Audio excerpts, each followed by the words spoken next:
Assalamualaikum warahmatullahi wabarakatuh. Sugeng enjing bocah-bocah TK Alfitriah Ngunut.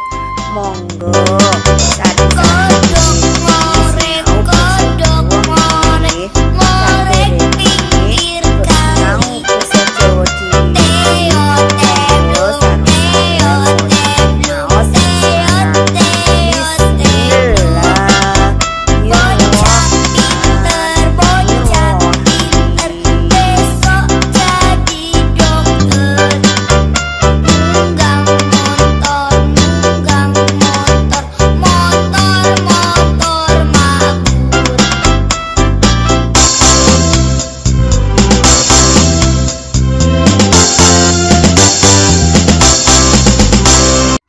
Saking tembang niku wau, bocah-bocah sampun sinau babagan suarane kodhok. Suarane kodhok ya iku teot, teot, teot. Sakniki dipirsani, niki kewan apa? Inggih, pinter. Niki jenenge sapi. Sapi unine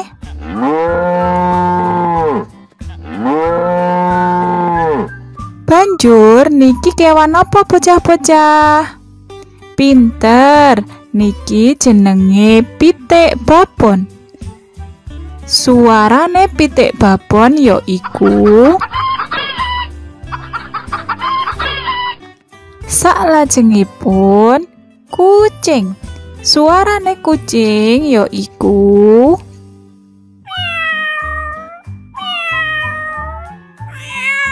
kita lanjut nggih.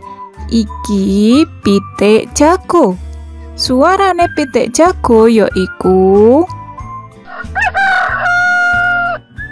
banjur iki jenenge tekek. Suarane tekek ya iku banjur niki kewan apa bocah-bocah? Inggih, pinter.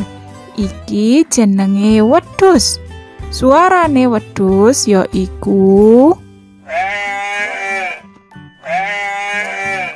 lajeng niki jenenge soang utawa banyak. Soang utawa banyak suarane kita lanjut nggih. Iki jenenge jangkrik. Suarane jangkrik ya iku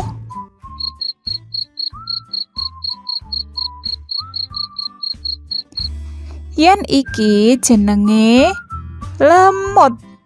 Suarane lemut ya iku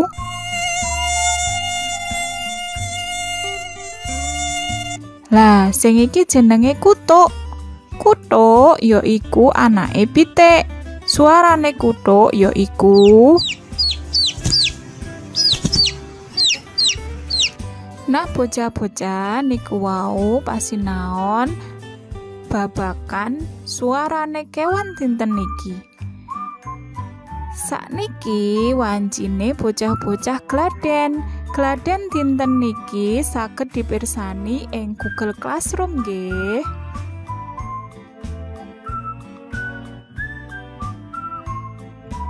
Bocah-bocah sedaya cekap semanten sinau basa Jawa dinten niki. Mugi-mugi bermanfaat kangge bocah-bocah sedaya. Assalamualaikum warahmatullahi wabarakatuh.